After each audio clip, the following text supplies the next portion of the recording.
The Problems of Philosophy by Bertrand Russell. Chapter 15. The Value of Philosophy. Having now come to the end of our brief and very incomplete review of the problems of philosophy, it will be well to consider, in conclusion, what is the value of philosophy, and why it ought to be studied.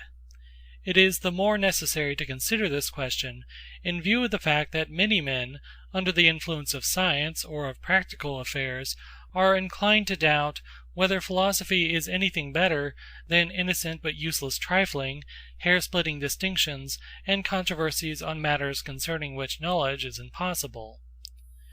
This view of philosophy appears to result partly from a wrong conception of the ends of life, partly from a wrong conception of the kinds of goods which philosophy strives to achieve.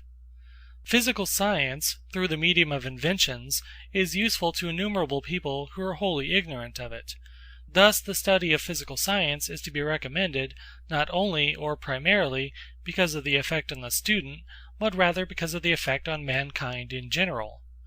Thus utility does not belong to philosophy. If the study of philosophy has any value at all for others than students of philosophy, it must be only indirectly, through its effects upon the lives of those who study it. It is in these effects, therefore, if anywhere, that the value of philosophy must be primarily sought. But further, if we are not to fail in our endeavor to determine the value of philosophy, we must first free our minds from the prejudices of what are wrongly called practical men. The practical man, as this word is often used, is one who recognizes only material needs, who realizes that men must have food for the body, but is oblivious of the necessity of providing food for the mind. If all men were well off, if poverty and disease had been reduced to their lowest possible point, there would still remain much to be done to produce a valuable society, and even in the existing world, the goods of the mind are at least as important as the goods of the body. It is exclusively among the goods of the mind that the value of philosophy is to be found, and only those who are not indifferent to these goods can be persuaded that the study of philosophy is not a waste of time. Philosophy, like all other studies, aims primarily at knowledge. The knowledge it aims at is the kind of knowledge which gives unity and system to the body of the sciences, and the kind which results from a critical examination of the grounds of our convictions, prejudices, and beliefs. But it cannot be maintained that philosophy has had any very great measure of success in its attempts to provide definite answers to its questions. If you ask a mathematician, a mineralogist, a historian, or any other man of learning what definite body of truths has been ascertained by his science, his answer will last as long as you are willing to listen.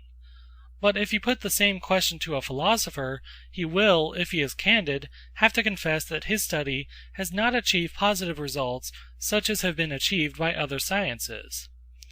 It is true that this is partly accounted for by the fact that, as soon as definite knowledge concerning any subject becomes possible, this subject ceases to be called philosophy, and becomes a separate science.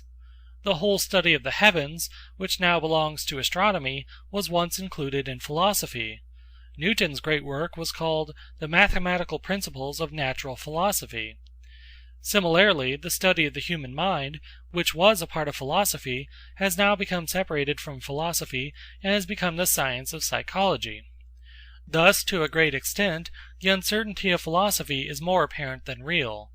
Those questions which are already capable of definite answers are placed in the sciences, while those only to which, at present, no definite answer can be given, remain to form the residue which is called philosophy. This is, however, only a part of the truth concerning the uncertainty of philosophy.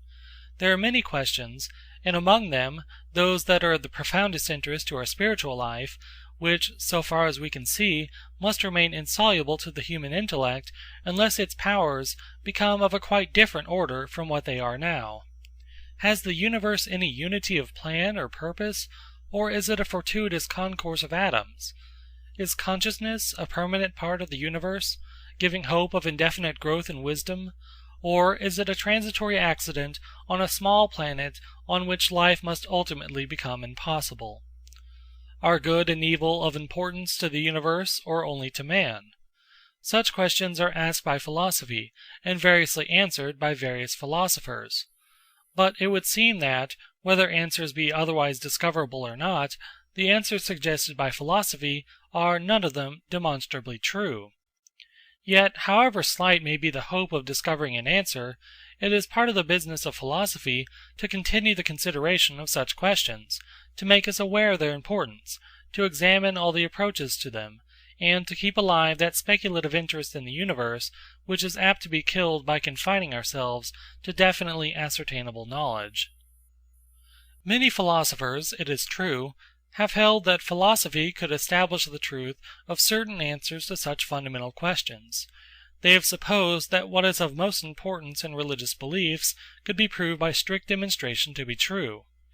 In order to judge of such attempts, it is necessary to take a survey of human knowledge, and to form an opinion as to its methods and its limitations.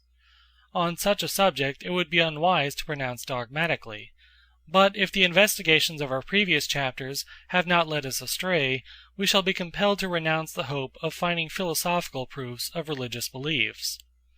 We cannot, therefore, include as part of the value of philosophy any definite set of answers to such questions. Hence, once more, the value of philosophy must not depend upon any supposed body of definitely ascertainable knowledge to be acquired by those who study it. The value of philosophy is, in fact, to be sought largely in its very uncertainty.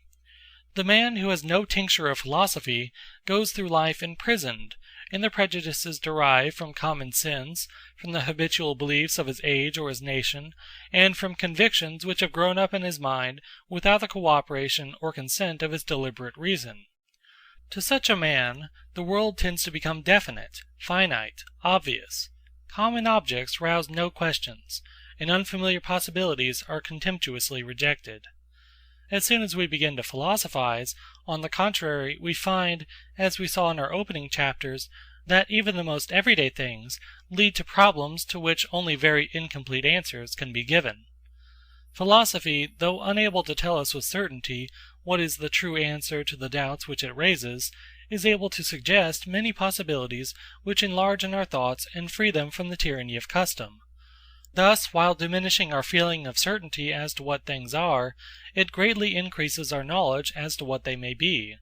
It removes the somewhat arrogant dogmatism of those who have never traveled into the region of liberating doubt, and it keeps alive our sense of wonder by showing familiar things in an unfamiliar aspect.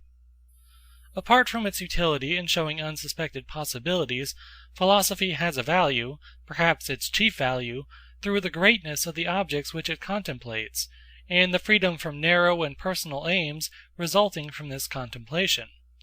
The life of the instinctive man is shut up within the